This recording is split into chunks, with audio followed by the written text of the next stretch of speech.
3월 전국과 지방선거 전망 가지고 자담회를 가지게 됐습니다. 우선 오늘 자담회 날짜가 잡다 보니까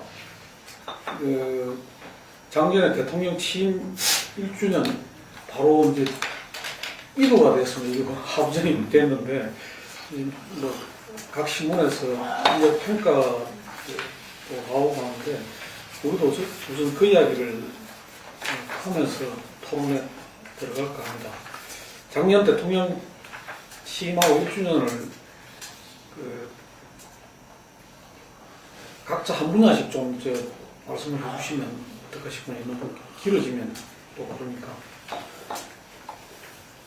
이택수 대표가 여론조사 예. 요즘 최근에 보면은 리얼부터 네. 하지만 여러 군데 나오고 있지 않습니까? 네. 정리해 주시면 저희 네네. 그러니까 지난 1년을 돌이켜 보면은 2013년 3, 4월에 인사 파동 있었을 때 잠시 40% 하락이 있었고요. 그다음에 작년 12월 달에 철도 파업 장기화로 인해서 또 40% 약간 하락했었을 때를 빼고는 대략 50% 중반을 계속 유지를 하고 있고요. 또 일부 신문사 혹은 지상파 방송사 여론조사에 의하면 이번에도 그렇지만 60%대를 넘는 여론조사 결과도 있습니다. 일단 리얼미터나 또 한국갤럽처럼 정례조사를 하는 경우에는 대략 50% 중반을 유지하고 있고 가장 높았을 때는 지난 9월 달에 G20 정상회담 하고 러시아하고 베트남을 방문한 그 즈음이었는데 67%까지 저희 리얼미터에서 또 갤럽도 비슷한 수준이었고요. 다른 조사기관들은 70%를 넘는 경우도 물론 있었습니다. 대략 지금 취임 때하고 지금하고는 대략 비슷한 수준으로 유지를 하고 있고요. 부정평가도 40%를 넘으면 좀 위기 상황을 보고 있는데 40%를 넘는 적도 아까 말씀드린 인사파동 때하고 철도 파업 장기화 때 그때가 좀 한 차례 위기했었고 그 이외에는 계속 30%대 중반 전후를 유지하고 있습니다. 또 아까 말씀드렸지만 한국일보, 매일경제 등의 이제 조사기관에서 60%를 넘는 지금 지지율도 어제 오늘 보도가 되고 있기 때문에 이런 보도가 되면 정례조사를 하고 있는 갤럽이나 리얼미터 조사도 또 영향을 받습니다. 변경효과, 일종 변경효과니까요. 그래서 또 상승할 가능성이 있고 2월 25일 취임 이제 1주년 즈음한 여론조사 결과들 나온 한 2, 3주 동안에는 계속 강세를 보일 가능성이 있기 때문에 취임 2년차 출발 자체는 일단 박근혜 대통령 입장에서는 좋은 상황에서 시작이 됐다는 말씀을 드릴 수 있습니다. 지난 1년은 새 정부에 대한 이제 국민의 기대를 좀 저버리는 그런 일이었다 이렇게 봅니다. 전체적으로 봤을 때 지난 이제 MB 정권이 드러냈었던 문제들 이런 것이 이제 좀 개선이 되거나 해결되기는 고사하고 오히려 그때 있었던 지난 정권의 문제들이 더 좀 확대되고 이제 심화되는 이런 이제 모습으로 보였고 단적인 것이 이제 유신 시대라는 그런 어떤 용어가 이제 재등장할 정도로 그런 과거 얘기를 둘러싼 굉장히 민주주의적 국회 부분은 더 확대가 된다든가.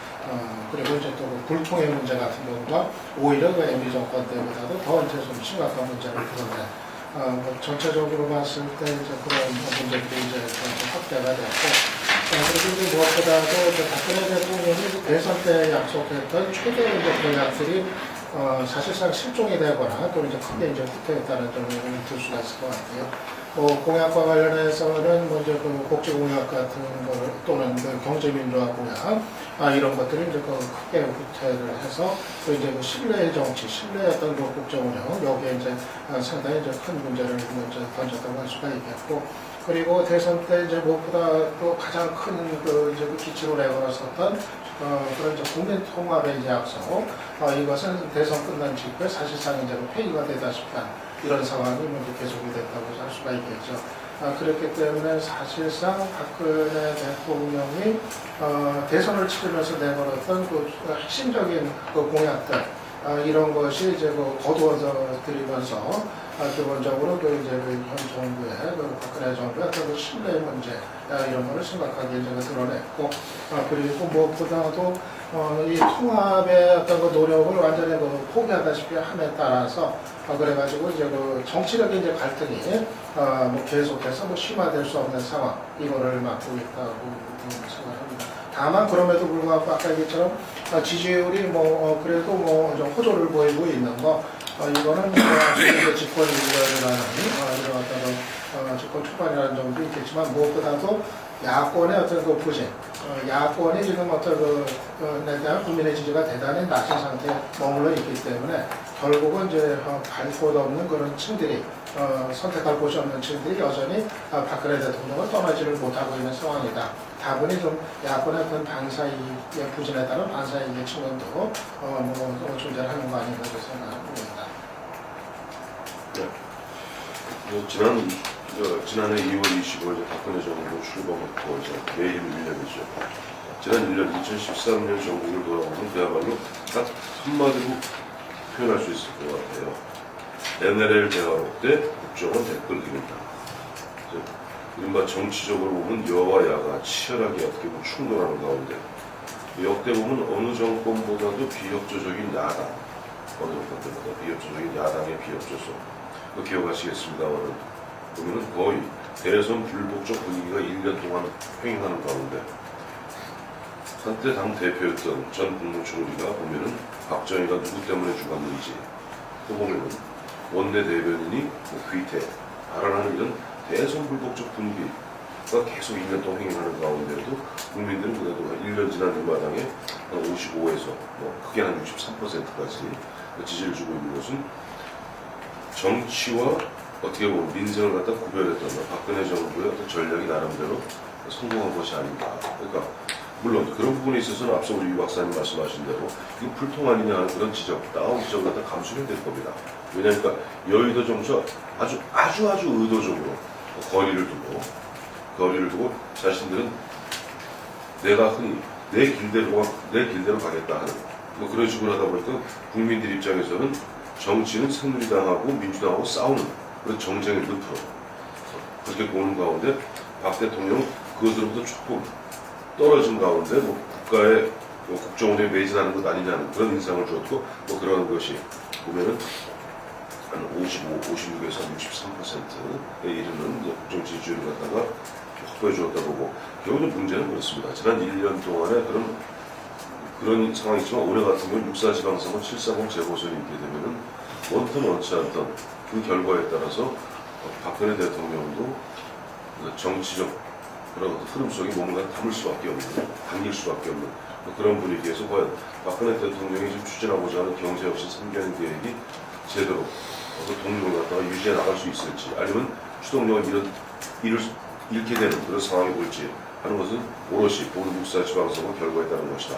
때문에 지금 6.4 지방선거를 앞두고 여권 내에서 청와대에서는 일견 무관심한 듯 바라보고 있지만은 여권 내부에서는 치열한 또 술싸움이 벌어지고 있는 것도 그런 여유가 아닌가 그렇게 보고 있습니다. 지금 어쨌든 간에 올해가 박근혜 대통령이 국정 운영에서 정말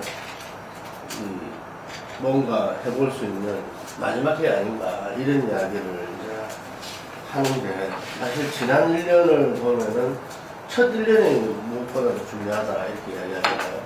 근데 지금 56% 갤럽 조사인데 대선 때 51.6%랑 거의 비슷하다고 볼 수 있는데 제가 볼 때는 이 지난 대선 때 어떤 진영 논리로서 어쨌든 간에 그 대선을 치른 게 지난 1년간 여전히 유지됐다.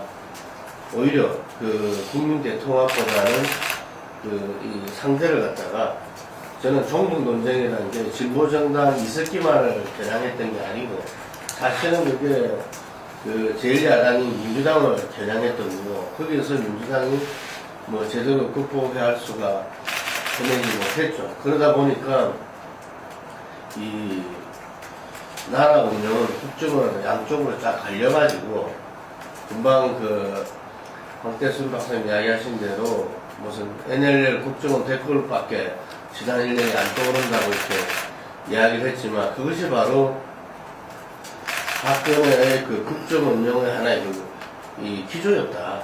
어떤 면에서는. 그래서 그러한 이 안보적인 어떤 그런 우리가 옛날에 말하는 안보 보수 뭐 이런 가치를 가지고서 어떤 이 자기 편을 갖다가 제가 말하는 두 개의 국민의 어떤 전략으로서 국정 운영을 한 거 아니냐.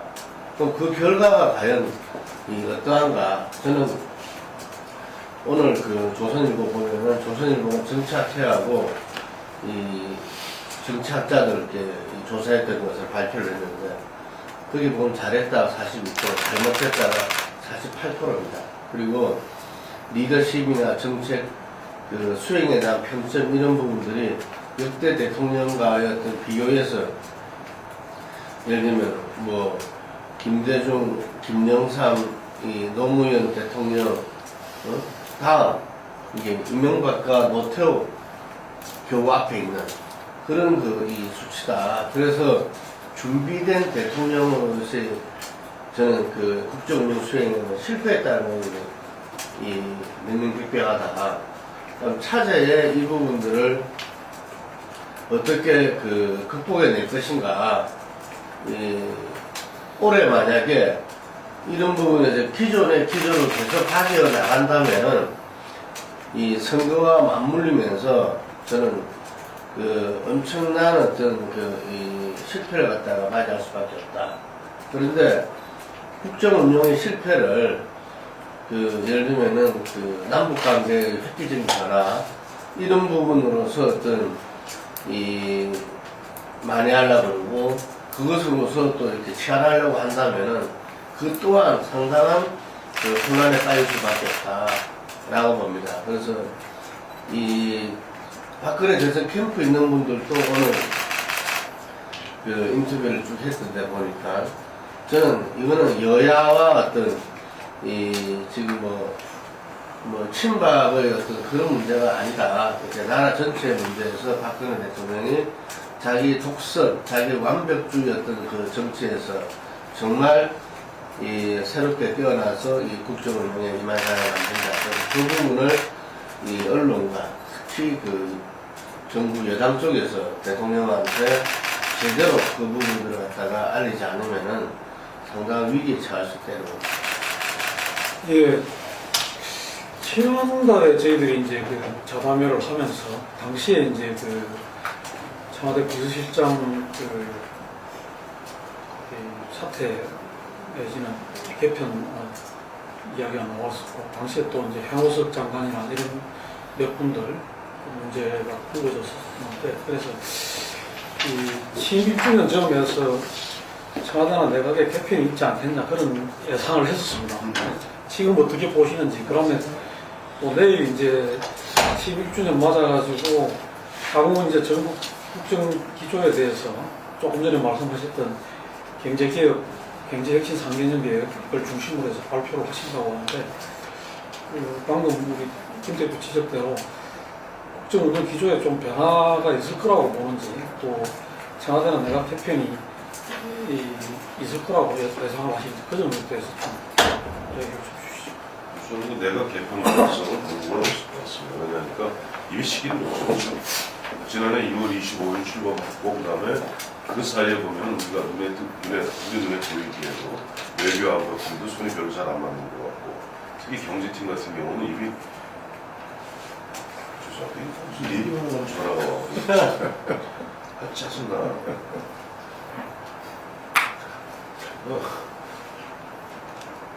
경제팀 다시 같은 경우에도 됐고 갑자기 메일 끊겼습니다. 네. 그러니까 경제팀 같은 경우도 현로서 부총리를 이루던 경제팀이 일반 리더십을 잃었죠. 잃었기 때문에 사실 연초에 1월 중경에 보면 내가 개편 가능성이 솔솔 흘러나왔을 때 마침 그때는 뭐냐니까 지난해 경제팀이 주축이 돼서 여름에 보면은 세제 개편, 다음에 기초연금 문제, 연도푸 실패한 가운데 결국 12월에 철도 노조 문제, 코레일 노조 문제 파업에서도 20일간 최장기 파업을 하는데 경제팀이 손을 놓고 있었어요. 그리고 대통령이 국무회의에서 훅주를 내고 나서야 그때 국무총리나 또 저 현호수 부총리도 가서 현장도 엉뚱한 데로 이전을 뛰는 그런 모습 보였는데, 그렇다면 그때 한 1년 해보고 8개월 운영해봤죠. 한 10개월 운영해보고 1월달에 개편을 하는 것이 맞지 않았느냐, 저 그렇게 보는데요. 이미 지금은 개편을 하기 어려운 것이, 당장 개편하게 되면 인사청문회를 해야 됩니다.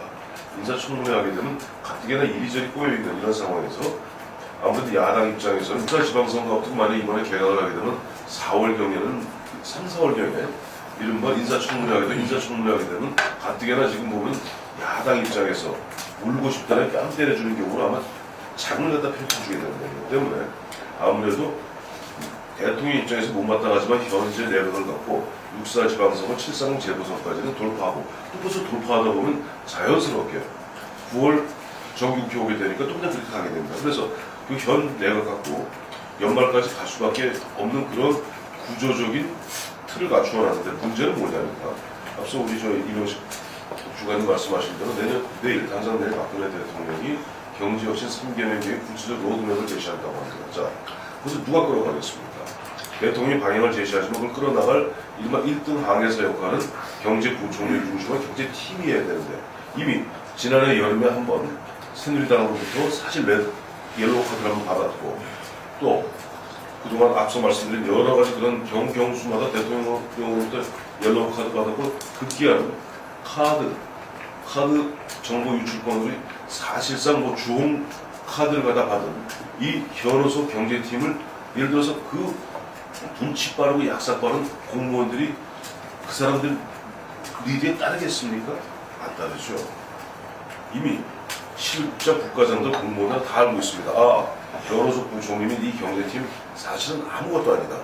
이미 대통령으로부터 옐로우 카드 무차에 걸쳐서 받아서 언제 날아갈 줄 모른다. 자, 그런 경제팀이 관료 세계를 장악하겠습니까? 앞으로 정책을 갖다 공공개혁의 대상이 되어야 될 공기업을 장악할 수 있겠습니까? 이미 지난해 현호수 부총리 같은 경우 뭐 공기업 파티는 끝났다 얘기했습니다만, 지금 공기업에서 웃습니다. 우스갯 얘기로 이거는 꼭 넣으세요. 가로 닫고 만나서 공기업 쪽 사람들 만나보면 네가 끝났다 그럽니다. 자, 이런 가운데 과연 박근혜 대통령이 경제혁신 3개년 계획 거창하게 마스터 플랜을 세워놨습니다만 이걸 실체로 옮길 수 있겠는가?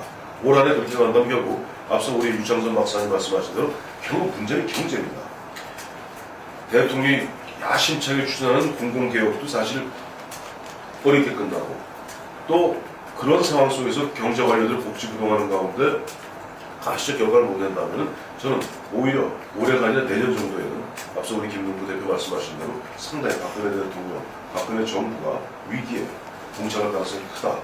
때문에 지금 개각을 갖다가 사실은 만날 극복은 해야 되는데, 그러나 3, 4월에 있을 인사청문회를 의식해서 지금 여권 수뇌부에서는 그걸 피하려 하는 이런 어떤 뭐랄까 딜레마적 상황에 빠져 있다. 저는 그렇게 보고 있습니다.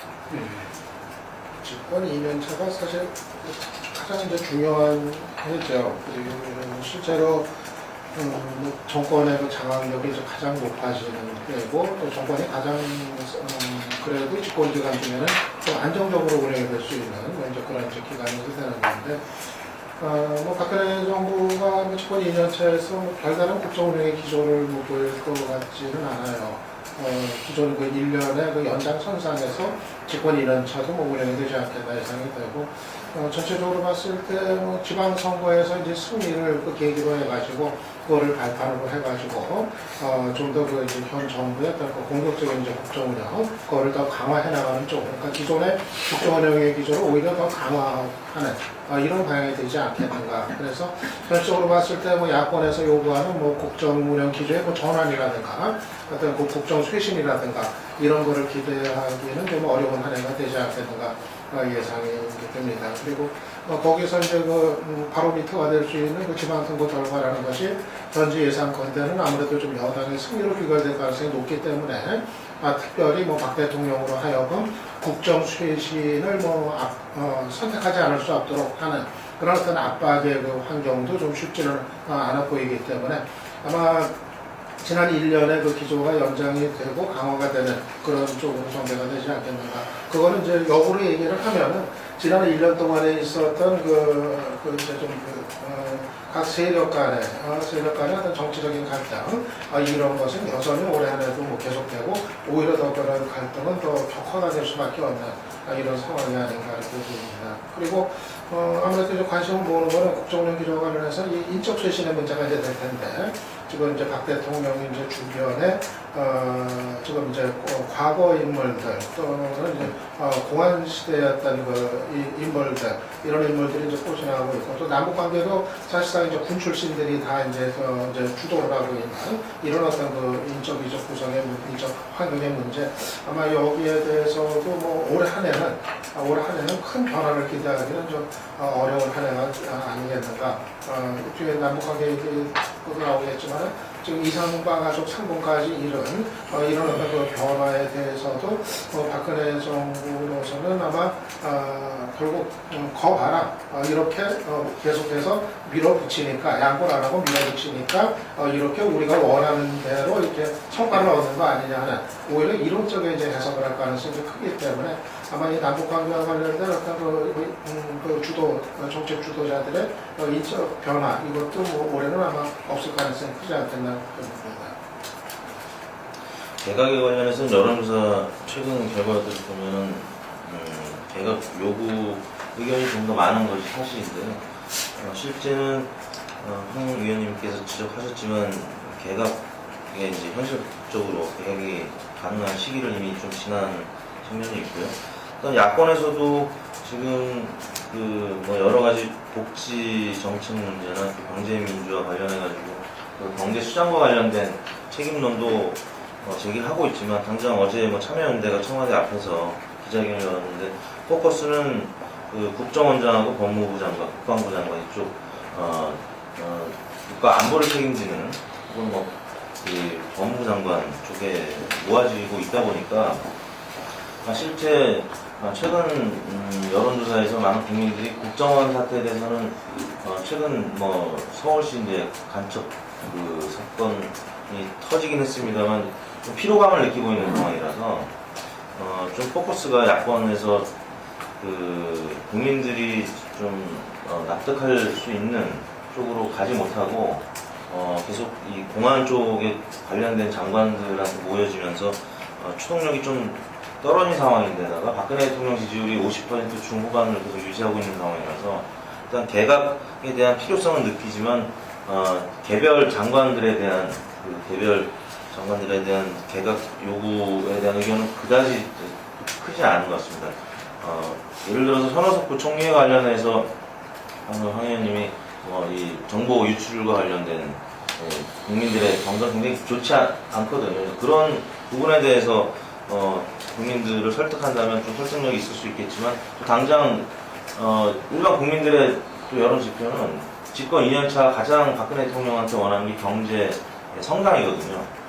경제 성장. 그러니까 이 경제 민주화보다 경제 성장이 이제 중요하다는 의견을 나타내는 건 결국 자기 스스로 유권자들이 본인의 경제가 좀 잘 되길 바라는 마음에 그렇게 응답하는 경향도 물론 있는데 지금 그런 상황이기 때문에 개각에 대한 지금 추동력은 상당히 떨어져 있고 뭐 청와대 비서실장과 관련한 여러 보도가 연초에는 있었습니다만 지금 굉장히 좀 사그러들어진 상황이기 때문에 박근혜 대통령 입장에서는 특히 야권이 개각을 요구하는 이런 상황에서는 더욱이 좀 현실적으로 개각이 이루어질 가능성은 적다. 왜냐하면 박근혜 대통령 원래 통치 스타일이 하마평에 오른 사람은 임명하지 않고 또 개각 얘기하면 또 개각에 굉장히 반감을 갖고 있는 그런 스타일을 보여왔기 때문에 지방선거 때까지는 뭐 현 체제가 유지되지 않겠느냐. 다만 윤희숙 전 장관처럼 어떤 개인적인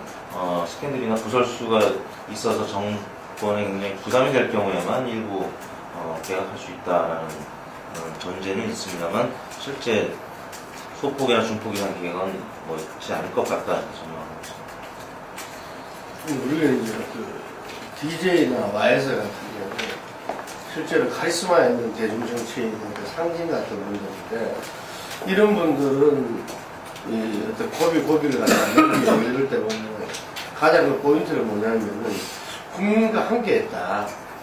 민심의 어떤 이 흐름과 함께했다라는 부분들이 이분들이 생명력이 있고 카리스마를 지니게 국민적 카리스마를 진행했던 요인이 아닌가 이런 생각이 들어요. 그런데 그 박근혜 대통령은 그 지나치게 이 자기 확신의 정치 그런 부분들이 금방 이야기한 대로 오히려 민심의 흐름과 뭐 오히려 기싸움 하듯이 그걸로 간다. 이건 상당히 문제다 이런 생각이 1차적으로 들고요.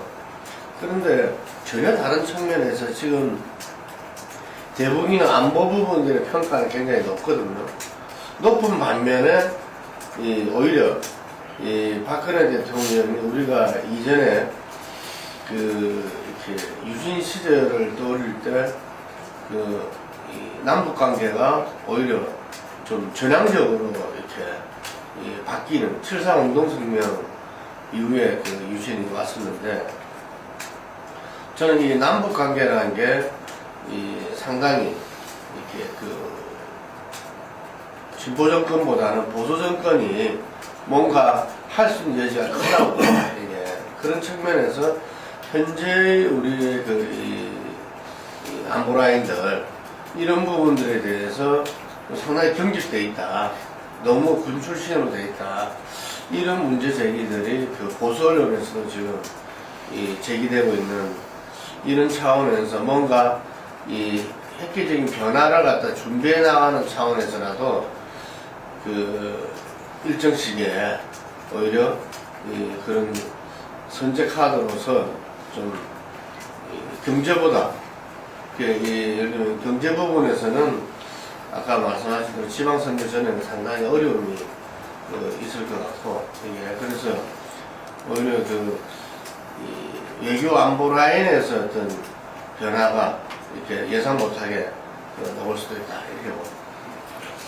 네, 근데 황 의원님 말씀을 들으면서 드는 생각이 지방선거 전에는 어렵다 하더라도 정기국회로 가는 데까지 좀 텀이 있으니까 지방선거에서 여건이 만약 성적이 괜찮다면 그 힘을 받아가지고 그때 좀 개각을 좀 하고 수설해가지고 가는 것도 방법일 것 같은데. 통상적으로 그렇죠. 개각이라는 게 이제 앞서 김문구 대표, 김영삼 대표, 김대중 대표 말씀하셨습니다. 그 당시는 인사청문회 제도가 없었죠. 장관에 대한 인사청문회 제도가 없었고 어떻게 보면 장관들을 본 국정 지지도가 떨어지거나 어떤 이럴 때는 장관들의 경제감으로서 좀 뭐랄까 긴장감을 갖다가 고조시키고 동료를 갖다 발굴해내고 했는데 예를 들어서 앞서 우리 이주관님 말씀대로 성적이 좋다면 일단 그렇다면 대통령 입장에서는 본인의 참모들이 어느 정도 잘했기 때문에 성적이 좋다고 그러는데 그럼 굳이 갈아야 될 이유가 없는 것이죠. 그러니까 이게 성적이 나쁘다면 가게 되겠습니다. 성적이 좋다 그러면은 그건 갈 이유가 없는 거예요. 그걸 갖다 굳이 예를 들어서 보면 돌아가지도 않고 거기다 국민들의 평가도 박하고 어떤 사건도 나고 나의 지지율은 급락하고 이런 위기에 처했을 때는 만난을 갖다가 무릅쓰고라도 경질을 해서 또 국면 전환을 하겠지만 지금 잘 타고 있는데 쉽게 해서 가속이 되고 있는데 누가 갖다가 갑자기 운전사를 갈 이유는 없겠죠. 그러니까 오히려 보면 아까 우리 이택수 대표도 말씀하셨습니다만 6.4 지방선거고 7.30 재보선 결과가 안 좋다면은 그건 아마 개각 요인으로 작용하겠습니다만 만약 그렇지 않다면은 앞서 두 분, 유창순 박사님, 김문구 대표님 말씀하신 대로 쭉 연말까지 갈 가능성이 오히려 더 크다. 네. 그렇게 봐야 될 겁니다. 예, 이야기는 뭐 이 정도 하고, 근데 넘어가기 전에 그거 하나만 좀 짚고 갔으면 좋겠는데 대통령 비서실장이 뭔가 집안에 문제가 있어가지고 좀 그만둬야 되는 거 아니냐, 본인도 그렇고 뭐 그런 이야기가 나왔었는데 실상이 어떤 건지 이런 게 전혀 국민들한테 잘 제대로 알려지지 않고 있는, 지금 뭐 큰 문제가 없이 그냥 업무 수행에 지장이 없는 건지 아니면 지장이 있는데도 그냥 그렇게 없는 듯이 가고 있는 건지 이런 부분에 대해서 국민들이 상당히 궁금해하는 것 같은데 너무 이건 좀 비밀주의 아닌가 그런 생각도 들어요. 그 점은 어떻게 봐야 되는 건지. 근데 사실 이제 김기춘 실장 같은 경우 사실은 뭐 야권에서는 어떻게 보면 좀 표적처럼 이제 삼았었다는 사고, 사실 뭐 생각하기에 따라서 상당히 정치적으로 부담이 될 수 있는 이제 상황이 이제 됐던 건데, 어떻게 생각하면은 좀 이제 그 집안 문제 때문에 좀 사의를 표하고 뭐 그런 정도까지 갔다면은 사실은 좀 자연스럽게 뭐 정치적인 맥락이 아니라 뭐 그 개인적인 어떤 맥락에서 그냥 그만두게 하면서 정치적 부담을 더는 이런 선택을 하는 것이 사실은 조금 더 상식적일 수 있다는 생각을 이제 떠올렸었는데, 박 대통령은 그럴 이상은 가능하면 이제 그러고 싶지는 않은 것 같아요. 그러니까는 벌써 그 이후로 또 이제 여러 달이 지났는데도 계속 이제 뭐 변화가 없는 거를 보면은 가능하면은 좀 김기춘 실장과 계속 같이 갔으면 좋겠다는 그런 이제 거고, 저는 거기서 이제 읽을 수 있는 것이 역시 이제 누가 뭐라 하더라도 어떤 그 자신이 신임하고 하는 인사를 이제 고집을 하거나 또 자신이 이제 판단 옳다고 생각하는 대로 이제 가려는 이 스타일이 이제 거기서도 이제 나타나는 거 아닌가 생각이 들어서, 저는 뭐 공안 통치다 뭐 유신이다 뭐 여러 논란에도 불구하고 박 대통령은 저는 올 한 해도 거기에 뭐 조금 더 이제 뭐 흔들리지 않고 뭐 그러고 이제 자기 길을 좀 갈 것 같다는 그런 거를 거기서도 좀 읽게 되는 것 같아요. 꿋꿋하고 당당하게. 예. 그 국정원 그 작년에 이제 그 댓글 논란 또 그 대선 개입 이 문제 때문에 1년 동안 내도록 이제 아까 황 의원님 말씀대로 작년 1년 또 올리면 제일 먼저 그 이야기가 또 온다고 할 정도로 했었는데, 그 이택수 그 대표님 말씀대로 조금 국민들이 피로감도 느끼고 약간 또 이제 국정원 개혁에 있어가지고 좀 더 이상 뭐 그 묘수가 없는 그런 상황이었는데, 다시 이제 간첩 조작 의혹 이런 게 이제 불거져가지고 이게 지금 또 상당히 그 파장이 커지고 있습니다. 그래서 이 특검을 도입을 해야 되는 거 아니냐 이런 이야기 다시 나오면서 국정원 문제가 다시 이제 그 재론되는 어떤 그런 양상을 좀 보이고 있는데, 이 부분이 이 외교 문제에도 관련돼 있고 우리가 상당히 향후 이제 남북 관계하고 연관이 있는 중국하고 이 문제이기 때문에 간단치가 않은 것 같습니다. 이 문제 좀 짚어보고 갔으면 합니다. 저는 이 문제들이 정치적 상식으로 생각하면 사실은 좀 납득이 안 되는 상황이거든요. 뭐냐면은 지난 한 해 동안 이 국정원 대선 개입 문제가 한 해 동안 내내 이제 논란이 이제 됐었고, 여기에다가 지금 또 이제 새롭게 뭐 국정원 간첩 조작 의혹까지 시행이 됐는데, 지난해 같은 경우도 뭐 그렇게 이제 온 나라가 떠들썩했는데도 막상 박근혜 대통령 지지율에는 결과적으로 별 영향을 주지 않았다. 이렇게 지금 이제 뭐 판이 정리가 되고 있는 거고, 막상 뭐 1년 내내 이제 싸웠었던 야권은 또 뭐 얼마만큼 뭐 변화된 뭐 결과 성과를 얻어냈느냐 하면은 사실은 뭐 대단히 이제 뭐 미미한 그런 상황에서 이제 덮어져가고 박 대통령은 이제 건재하고 이렇게 되고 있는 거고, 저는 지금 이제 국정원 간첩 조작 의혹 문제 같은 경우도 비슷할 수도 있지 않을까. 뭐 아직은 이게 진행형이기 때문에 파장이 얼마만큼 이제 더 확산이 될지 조금 더 지켜봐야 되고, 또 중국 정부라는 변수가 우리가 어떻게 할 수 없는, 한국 정부가 어떻게 할 수 없는 변수가 있기 때문에 이 파장이 어디까지 갈지는 더 지켜봐야겠지만은, 하지만은 아까 뭐 이택수 대표도 얘기하신 좀 일종의 좀 피로증 같은 것도 지금 뭐 현실적으로 존재하는 것 같고, 뭐 이것도 국정원 얘기, 저것도 국정원 얘기, 뭐 맨날 국정원 얘기하니까 이제는 이제 좀 더 국민들도 뭐 좀 지쳐하고, 뭐 결국 해봐야 뭐 다 소용없고 그런 거 아니냐, 뭐 그게 그거 아니냐, 뭐 좀 이런 식의 어떤 반응이 또 적지 않게 있는 게 이제 사실이고, 이 상황에서 사실은 이 간첩 조작 의혹 같은 경우도 국정원 대선기만큼 사건만큼의 사실은 충격적인 내용이거든요. 이거는 정말 뭐 만약에 진짜 위조라고 하면 이거는 국가기관이 어떤 그 요즘 세상에 이 간첩 증거를 위조했다는 거, 간첩을 조작하려고 했다면은 이건 정말 아주 엄청난 이제 일이고, 더군다나 이거를 또 중국 정부가 문제를 삼고 나선 상황, 이것도 뭐 간단한 일이 지금 아닌 그런 이제 상황인데, 그런데도 지금 보면은 뭐 청와대라든가 국정원, 뭐 검찰까지도 입을 거의 뭐 완전히 지금 닫고 있는 완전히 그냥 모르쇠를 지금 일관하는 정말 뭐 어떻게 보면 어처구니가 없는 뭐 이런 이제 그 모습이라고 할 수가 있는데 그럼에도 불구하고 이 피로증 속에서 이거를 또 뭐 아주 그냥 최소한의 선에서 처리를 하고 그리고서 또 큰 줄기에 있어서는 덮고 가려는 아마 그러한 이제 움직임으로 이어질 가능성이 크지 않겠는가. 그래서 이 사안 같은 경우도 지난해와 마찬가지로 확실한 결말을 보지 못한 상태에서 그러면서 이제 지방선거전으로 이제 들어가면서 지방선거에서 또 이렇게 전국 분위기가 또 달라지면은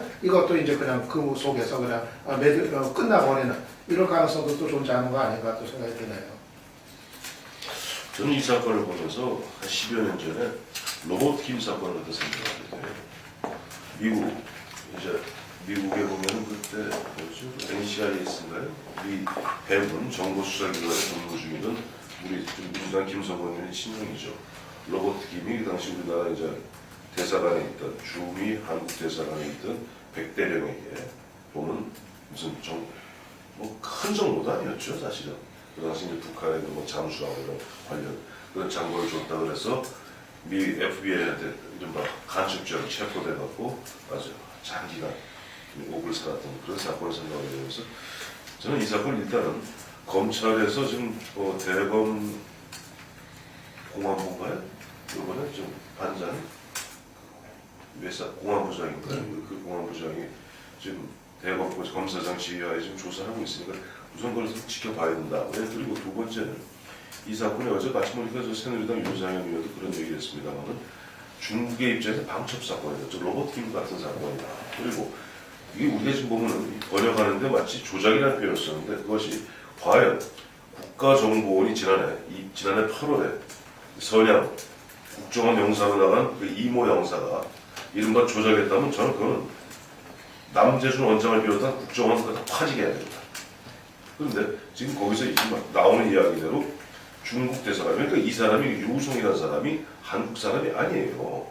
중국 학교입니다. 그래서 이제 이름이 복제 보이고 이것이 통상 보면은 외교 정식적인 우리가 보면은 수사할 때 그런 공식적인 이른바 사법 공조 체계가 아닌 이른바 공안기관과 공안기관의 그런 차원에서 정보를 수집한 것이다. 내지는 우리 상부의 지시와 허가 없이 이른바 사막 검문소라는 곳에서 이른바 자기들 자료를 즉 자국민이죠.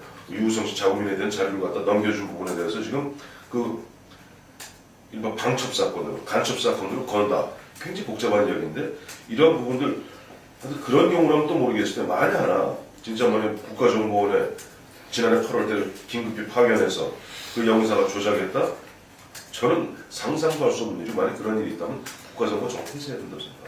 남재준 원장을 비롯한 모든 관계자 구속해야 되고요. 저는 그렇지 않다고 저는 아직은 믿고 싶어요. 그리고 지금 이것이 기본적으로 무슨 거서 우리나라 안기부 공사, 안기부 영사가 무슨 조작하고 세상이 이 개명 전체 인터넷 시대 조작했다고는 믿고 싶지도 않고 이것은 진짜 보면 지금도 나오는 이야기대로 중국에서 또 우리 한국에서 외교관계에서 뭔가 적법한 절차를 통하지 않고 외교 경로를 통하지 않고 한 부분에 대해서 중국 쪽과 우리가 좀 외교적 마찰을 빚는 것이 아닌가 또 정보기관 간에 마찰을 빚는 것이 아닌가. 그렇다면 10년의 집권 경험이 있는 민주당 입장에서도 과거에도 그래왔는데 우리나라 아니면 국정원 공사가 국정원 영사가 갑자기 작년에 생겼습니까? 일단 중앙정보부에서 직접 계속 있었어요. 안기부 영사를 늘 그래왔고. 근데 그 부분을 갖고 자꾸만 이래서 특검을 하자는 것은 정말로 보면은 집권 경험이 있고도 수권 야당으로서의 어떤 자세를 취해야 될 민주당의 입장으로서는 온당치 않은 것이다. 저는 그렇게 보고 있습니다.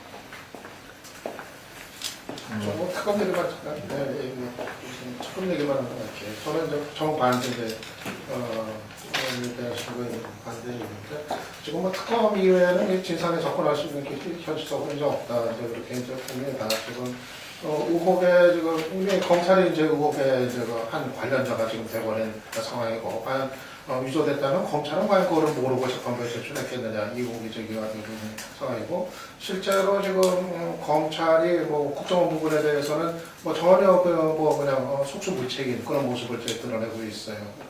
그러니까 지금 뭐 총영 선양 이 총영사를 뭐 이제 뭐 조사를 뭐 이제 시작했지만은 지금 뭐 하고 있는 것도 지금 검찰이 하고 있는 건 이제 조사하고 지금 뭐 수사를 하겠다는 얘기도 지금 명확히 지금 하지를 못하고 있는 상황이어서 지금 전체적으로 지금 의혹의 지금 핵심은 이제 국정원 부분인데 지금 이제 선양에서 선양 영사관에서 이 총영사가 이제 개인적으로 가져온 그 문서 이거가 이제 지금 이제 위조의 그 바로 이제 문서로 지금 지목이 되고 있는 거기 때문에 그런데 그 부분에 관해서 지금 국정원을 상대로 해서 검찰이 전혀 지금 어떤 수사의 의지 이런 거를 보여주지 못하고 있는 상황이고 정작 지금 국정원 같은 경우도 전혀 이 문제에 관해서 입장 표명조차도 하지 않고 있는 뭐 여러 가지 그 핵심적인 의혹들이 그 위조라는 그 의혹이나 정황들이 드러나고 있는데도 거기에 관해서 어떤 기본적인 입장조차 내놓지 않고 있는 이런 이제 상황이기 때문에 이거는 지금 제기된 의혹을 뭐 해명하는 거 밝히는 거는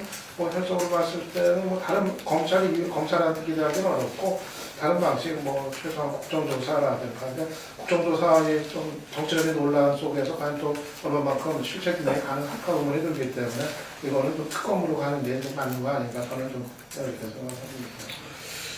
이게 여론조사 생각이 있어요? 이 간첩 조사에 대해 국민들 어떻게 보는 거?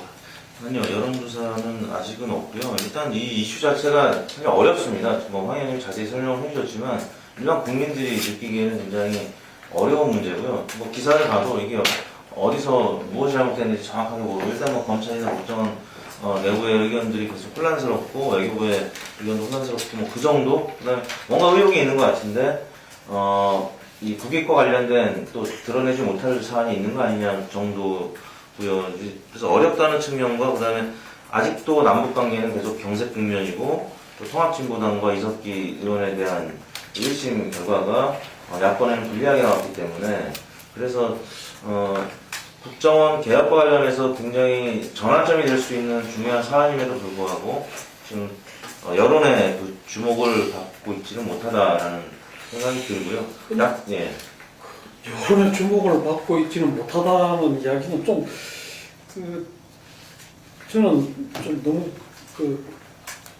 가대한 그게 아닌가 그렇게 싶고 그리고 오히려 지금 저런 거죠. 그러니까 이 밝혀야 할 진실이 뭐냐는 그는 명확하고 우리나라 조금 전에 말씀하셨듯이 우리나라 사람도 아닌 사람을 이 간첩으로 그걸 했는데 문제는 그 과정에서 지금 이 간첩이란 증거로 제출했던 내용들이 한쪽은 위조된 거다. 중국에서 위조된 거다 하고 우리는 조금 전에 이야기했듯이 뭐 다른 경로로 그거 됐을지 모르지만 위조는 아니다 그렇게 하고 있단 말이에요. 그러면 그게 위조는 아니냐는 그 진실을 밝히는 게 중요하고 두 번째는 왜 이런 일이 벌어졌는가.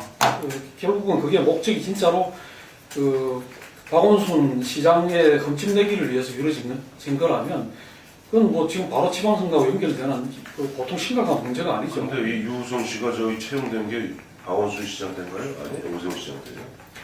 아니요.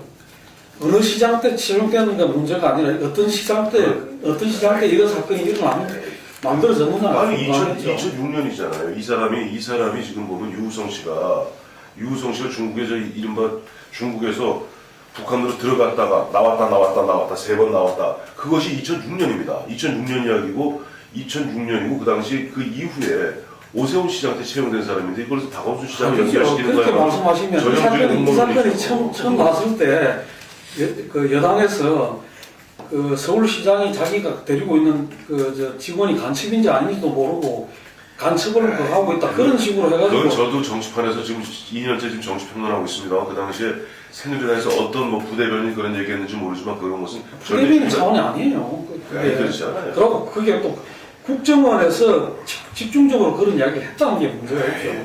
그게 지금 보면은 그것을 갖다가 박원순 시장 낭만 이런 식으로 연결시키는 거야말로 그야말로 음모론입니다. 아니 그 사람을 채용한 게 누구며 이 채용했으면 누가 그 당시에 그러면 신원조회를 했는지 그리고 이 사람이 갖다 중국에서 북한으로 넘어간 시점이 언제인지 그걸 갖다 따져야지. 그거 갖다 나중에 국정원이 뒤늦게 발견했다면 국정원이 늦게 발견한 사람을 문제 삼아야지. 그것이 그 박원순 시장 때인지 발견한 시점이 예를 들어 다음 시장 때 무슨 상관이 있습니까? 저는 그걸 그렇게 연결하는 것은 그건 너무 무리라고 봐요. 아까 이제 만약에 위조가 사실, 조작이 사실이라면 국정원이 문을 받아야 되는. 뭐 당해야 될 정도 당연하죠. 네, 말씀을 이제 하셨는데, 근데 이제 실제로 그만큼 이제 심각한 문제예요. 심각한 사안이고, 심각한 사안이고, 그리고 실제로 위조나 조작을 했을 여러 가지 정황들은 지금 속속이 이제 좀 드러나고 있는 이제 상황이거든요. 그러니까 단지 이게 채널만 입수한 어떤 채널만 비공식 경로에서 문제가 아니라 실제로 지금 내용에 관한 직접적인 이제 의혹들이 계속 제기가 되고 있는 상황이고, 사실은 검찰이 이걸 마음만 먹고 꼭 진짜 파헤치면은 엄청난 것들이 드러날 가능성이 있는 그런 사안이라고 이제 저는 이제 판단을 이제 하는데, 그런데 사실은 이 정도 사안이면은 지난해 국정원제 대선 개입 문제도 그랬지만 이 정도 사안이면은 야권이 이거를 문제를 정식으로 제기를 하고 나서면은 사실은 그 정부가 이제 항복을 받아낼 수 있는 사안이에요. 사실 이제 과거 이제 우리 정치사의 그 경험들 이제 놓고 보면은, 근데 저는 지난해도 그렇고 올해도 그렇고 여기에서 지금 그럼에도 불구하고 지금 정부가 이거를 그냥 깔아뭉개고 그냥 계속 가고, 그러면서도 대통령 지지율이 유지가 될 수 있는 거는 기본적으로는 지금 야권에서 박 대통령을 상대로 해서 그만한 어떤 힘을 갖고 압박을 할 수 있는 그 리더가 지금 이제 없다는 현실.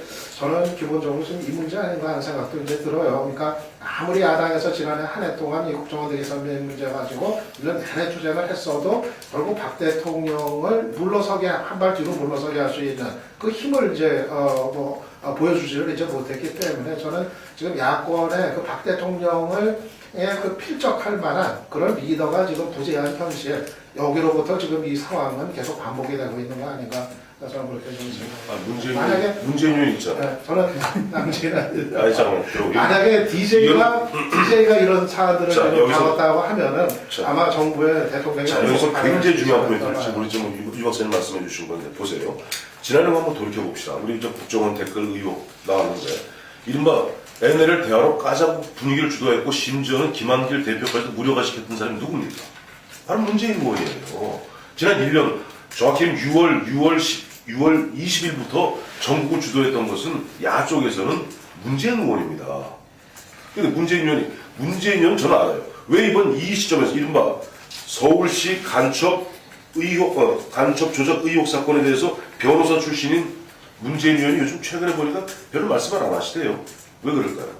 국가 운영을 해봤기 때문이에요. 자, 지난해 같으면 문재인은 어떻게 했습니까? 분위기를. 매 순간순간.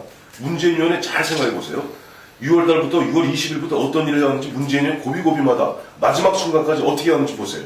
늘 보면 김한길 대표는 무료하게 끌려다녔습니다. 근데 지금 이 부분에 있어서는 의외로 보면 문재인 의원이 굉장히 조용해요. 왜? 이 부분은 저는 우리가 상식으로 봅시다. 지금 보면 변호인들이 제출한 서류, 변호인단에서, 그 다음에 검찰이 제출한 서류, 똑같은데 딱 한 자씩 틀려요. 뭐 입수경이 나중에 치더라도.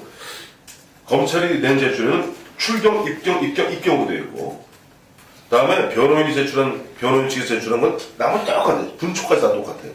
출경, 입경으로 되어 있어요. 자, 우리가 상식으로 생각해 봅시다. 우리가 법 이전에 중국에 사는 유우성이란, 한국에 사는 유우성이라는 사람은 우선 화교가 마치 탈북자 행세에서 여기 와서 엄청난 보로금, 정책금 받고 연세대학교 대학원까지 다니고 그 다음에 특채됐어요. 그리고 갔어요. 그래서 중국에서 경계선 넘어서 북한에 들어갔는데 나왔어. 그건 정상이지. 중국 사람이니까. 근데 또 나왔어. 들어가야 나올 거 아니에요? 우리가 밥을 먹어야지 뭐가 나오는 거 아닙니까? 들어갔다가 어떻게 나와요? 자, 이러한 부분들 갖고 지금 보면 이야기는 뭐냐니까 지금 민변 쪽에서는 이 출경 입경하고 나중에 2번 입경은 그건 전산 데이터, 전산 오류로 잘못됐다. 참 이 문제라고 저는 이런 문제가 터졌음에도 불구하고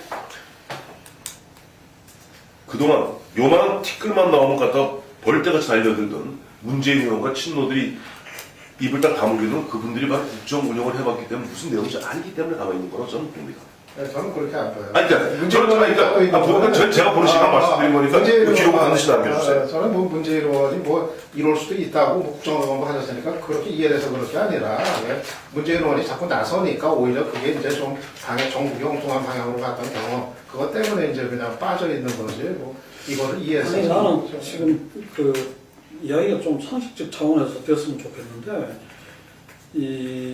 지금 친노가 근데 왜 친노가 이 문제에서 친노가 나오고 문재인이 나오고 하는지 그건 잘 모르셨어요? 모르겠어요. 앞서 우리 유 박사님이 보니까 이 이야기 나오면서 야당의 리더가 없어서 지금 못한다면서요, 문제를 제기를. 그게 그 말씀을 드려요.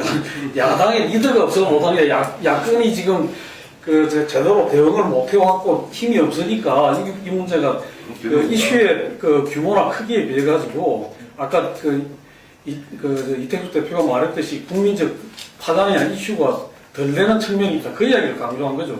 야당의 이제 힘이 딸려서 이런 큰 사안 가지고도 지금 정부의 항복을 못 받게 되고 별로 있다. 큰 사, 저는 제가 보기에는 별로 큰 사항이 아니라 저는 근데 이 문제는 해프닝이라고 저런 거였습니다. 오늘 6월 달에 시진핑 주석이 방한이 예정되어 있지 않습니까? 그 전까지 어쨌든 간에 이게 이제 그때까지 한중 간의 어떤 그런 외교적 해나노나 어떤 그런 갈등의 요소로 남아서는 안 될 거라고 봐지고, 저는 진짜 뭐가 국익인가 이렇게 생각을 해야 된다고 봐요. 근데 이걸 우리가 중국한테 그할 게 뭐 있냐 이런 식으로 하는 것이 국익인지, 아니면 진실이 무엇인지 밝혀가지고 문제가 있다면 문제를 바로 잡는 게 제대로 된 국익이고, 이거는 우리나라 사람이 이런 걸 당해도, 외국에서 당해도 문제가 있지만 중국 입장에서 보면 자기들 국민이잖아요. 자기들 국민이 여기 와서 어떻게 보면 부당한 대우를 받았다고 볼 수도 있는 문제이기 때문에, 우리가 마찬가지 똑같은 문제라고 봅니다. 소치에서 김연아가 편파 판정 당하면 화를 내고 과거에 우리는 그런 적 없느냐, 뭐 이런 이야기가 똑같은 이야기라고 봐요. 김연아 왜 나옵니까? 아니, 김연아가 지금 편파 판정으로 보겠다고 막 난리가 나는 거 아닙니까? 그런데 마찬가지로 우리는 그런 적이 없는가 되돌아보듯이, 마찬가지로 우리도 외국 사람한테 인권 침해적인 일이 있었다면 그 부분에 대해서는 바로 잡고 넘어가야 된다, 그런 이야기죠. 그러고 만약에 그런데 국가기관이 개입됐다면 그것 또한 바로 잡아줘야 되는 문제고. 그러면 이렇게 보죠. 그리고 이제 우리 이명식 주관님 말씀에 저 덧붙이면은 반대로 얘기해서 중국 국민이, 북한에 사는 국민이 속이고 들어와서 어쨌든 한 번 들어가는 건 사실 아니에요. 어쨌든 그것이 모친이 죽었던 상을 치러러 그런 부분에도 만약에 우리 법에 따라서 지금 우리나라에 와서 활동한다면 그건 마치 우리나라 로버트킴 사건을 얘기했는데 처벌하는 것 또한 그것도 정의죠. 그러니까 이걸 명명백백하게 밝히는 거 밝히되 우리가 뭔가 선입견을 갖고 예단해서는 안 된다는 얘기입니다. 마찬가지. 예. 그 정도로 하고 넘어가죠. 이 문제는 근데 제가 보기에는 파장이 그렇게 쉽게 깔아앉을 문제가 아니다. 왜냐하면 이건 우리 국내 문제만이 아니고 외교적인 문제가 같이 걸려있기 때문에 그 관계도 같이 생각을 해야 되지 않겠나, 이렇게 봐집니다. 그러고 그 다음에 지금 이거는 지금 진행되고 있는 상황이니까 이산가족 상봉이 지금 등한산에서 진행이 되고 있고, 또 한쪽에는 오늘부터인가요? 한미군사훈련이 지금 시작이 됐는데, 다행히도 이렇게 남북 간의 고위급 회담이 열려가지고 군사훈련 때문에 이산가족 상봉이 중단되거나 그런 일 없이, 또 군사훈련도 북을 자극하지 않는 선에서 조금 수위를 조절하는 그런 양상으로 지금 진행이 되는 것 같고, 그래서 이후에 이게 남북 관계가 조금은 바람직한 방향으로 풀려갈 수 있는 어떤 그런 조짐이 아닌가, 이런 전망도 나오는 것 같습니다. 또 연초에 통일 대방론 관련해서도 뭔가 정부가 보관을 갖고 있는 게 아니냐, 단순히 수사로서의 그게 아니라 그런 기대도 있는 것 같습니다. 그 부분을 좀 이야기를 하고 넘어가죠. 네. 선거와 관련해서 지방선거를 앞두고 남북관계 혹은 한일관계를 좀 생각을 해본다면, 과거 최근 이제 선거에 있어서 북풍을 과도하게 잘못 활용했을 경우에는 여당이 오히려 역풍을 초래해왔기 때문에 박근혜 대통령 입장에서는 통일은 대박이고 한반도 신뢰 프로세스에 대해서 이미 수차례 언급을 해왔던 측면을 고려한다면, 지금 이번 이산가족 상봉을 계기로 지방선거 때까지는 좀 순풍이 불지 않을까라는 생각이 들고요. 반면에 이제 한일 관계는 지방선거를 앞두고 급격하게 호전되거나 이럴 가능성은 없죠. 지방선거가 있기 때문에 오히려 일본의 태도가 변하지 않는 한 한일 관계가 호전될 가능성은 없어 보이고요. 그런 차원에서 남북 관계는 상당히 훈풍이 불 가능성이 있다. 그리고 뭐 얼마 전에 중국 그 시진핑 주석하고 정몽준 의원이 만났는데 그 시진핑 주석이 성문에서 불나면 연못 물고기도 화를 입는다라는 언급하면서 북한의 이제 비핵화와 평화에 대한 의지를 강조했던 측면, 중국의 태도도 그렇고 또 남북 관계에 지금 여러 가지 변수를 고려했을 때는 지금 그 한미 연합 군사훈련이 시작됐음에도 불구하고 그리고 일반 국민들의 여론도 지난번 이산가족 상봉 시기와 관련해서 여론을 했을 때 한미 연합 군사훈련의 시기를 조정할 필요가 없다 단호한 입장을 박근혜 대통령의 그 남북 관계에 대한 그런 입장과 선을 이제 괴를 같이 했다는 측면을 고려한다면 이 북한 입장이 최근 들어서 좀 유연해졌고 그런 차원에서 저는 지방선거 앞두고는 좀 남북 관계는 앞으로 계속 좀 좋은 상태로 이어지지 않을까라는 생각입니다. 저도 뭐 남북 관계는 일단은 좀 대단히 좀 점진적이기는 하겠지만 좀 크게 쪽으로 가지 않겠는가 그렇게 예상합니다.